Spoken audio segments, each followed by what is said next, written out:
Hey you guys, this is Rafael from Relics.com. Hope you guys are doing well. My granddad used to say I'm sitting up and taking nourishment, and that makes a good day. I had some good news this morning, and if you hadn't heard it, I want to share it with you. Something long overdue happened yesterday. As of yesterday, the Country Music Hall of Fame's newest addition will be Hank Williams Jr.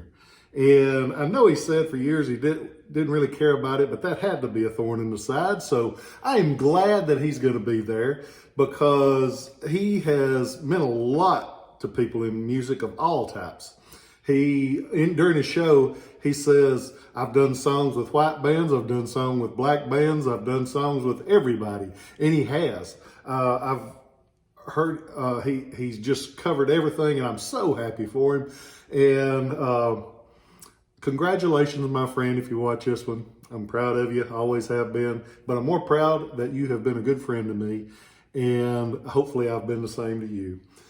Today we're going to talk about a gun that's got a lot of character, holds a very important place in American handgun history. This is officially known as the U.S. Model 1836 Flintlock pistol. Why is that important? This model, the 1836, was the last flintlock that was purchased in quantity by the U.S. government. They were the standard firearm for people during the Mexican War while they were still flintlock. The guns were very well designed, very well built. And so later on, they switched them over to percussion, like this one.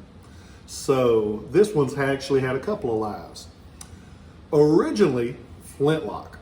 Instead of using the regular hammer like we have here, the hammer held a flint that caused a spark to make the bullet shoot out of the barrel. The barrel on this, 54 caliber, 8.5 inches long, and so that's a lot of bullet for a handgun.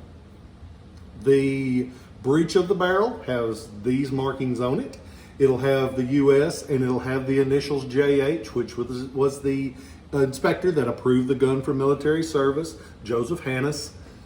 And it'll also have his initials on the stock, as well as, like this, W.A.T., William A. Thornton. And he inspected a lot of stuff. He did swords and he did guns and he did muskets. So you see his mark on a lot of things. He was an important cat. These guns were only made in the percussion system from 1836 to 1844. So you've got 8 years worth of production. They made 41,000 of these during that time frame. And there were two makers. There was Asa Waters, who was in Millbury, Mass, and he made 23,000 of them. He was the largest maker. This one was made by Asa Waters. The other ones were made by Robert Johnson. Robert Johnson was in Middletown, Connecticut. He made 18,000 of them, total 41,000. Took me a minute to do my math.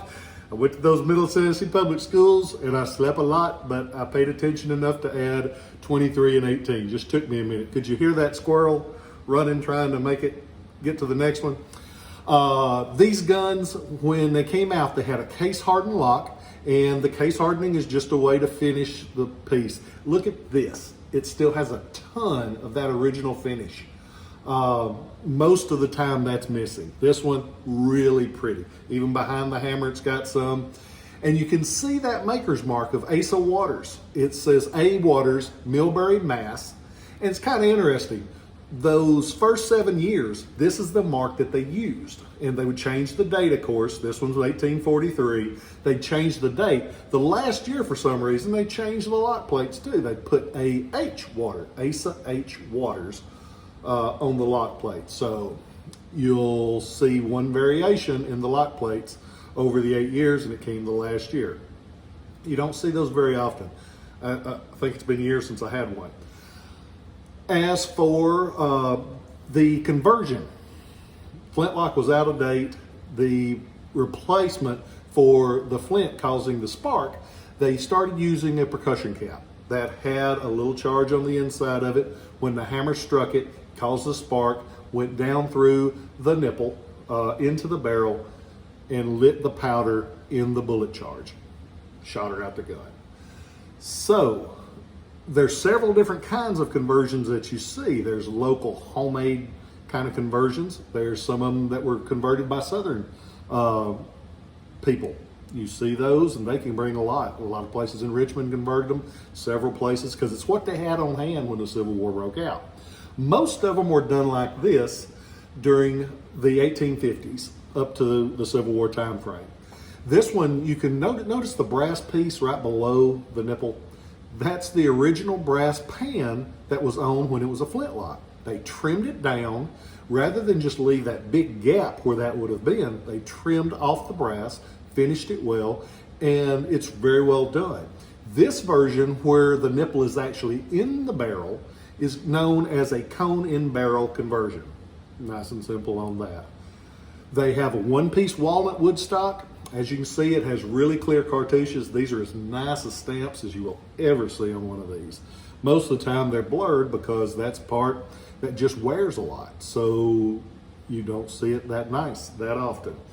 Front of the barrel, we have the original sling swivel for the ramrod. Another thing I've shown you on other models, but I just think it's cool, so we're going to show it again. When you pull that out, instead of it getting lost if you're on horseback, it's got a swivel to it that keeps it in place. Think of how many thousands of ramrods that saved. Even in the 1950s, when the great-great-grandkids were playing with it, they didn't lose it. It's still there. So, nice gun to find. If you can find one in that original flintlock, it's going to bring them at 2, probably 3 times what one without, or one with the conversion will bring. A lot tougher to find them because these were tools, and they reworked those tools to keep them in the field, to keep them in service. So you don't see them in that original flint very often. This one, really pretty. Most of the time when you see the conversions, they went back out into war and they got used up, wore out, slapped to death. And this one's nice. It's nice all the way around. You can go on to ShilohRelics.com. As I tell you before, you can own this one. You can own its brother. There's several other things on there. I hope you buy one, more, or all. If you want everything in the shop, I'll sell it to you and I'll start back over. I'm not too proud. And some people say, can I put it on layaway? Yep, you sure can. Because my first U.S. buckle was $48, and Larry Hickman let me make 3 payments on it because he knew I didn't have $48. So we can do layaway. We take all types of credit cards. You can, we're almost like Burger King. On pretty much anything, you can have it your way. I appreciate you guys. I know the last video that I put up got a little emotional on it. I'm so thankful for you guys though. And when something happens to me in my life, I like to share it with people because I learned over the years that sometimes it just helps to know you're not the only one that's going through something, and you're not the only one that is feeling a certain way. So I don't mind sharing my experiences with you. I hope you don't mind. That's why I do them at the end. If you don't like them, you can cut them off. But hopefully we'll be able to help each other, because that's what we're put here for. All the rest of the stuff is just an extra. But we're put here to help each other. Because if we wasn't supposed to help each other, we would not be able to talk. We would not be able to communicate. And that's the thing a lot of people have lost, is that ability to communicate. People hate each other that don't understand each other. Most of the time they don't understand each other because they can't converse. They cannot carry on a conversation to understand what's going through somebody's head. Give them the benefit of the doubt. Give them a hand up if they need it, because we all need a little more help. I'm so thankful for you guys. I hope y'all have one. I hope you have a hell of a day, because I want you to, and you deserve it, and I'll catch you next time. Love y'all.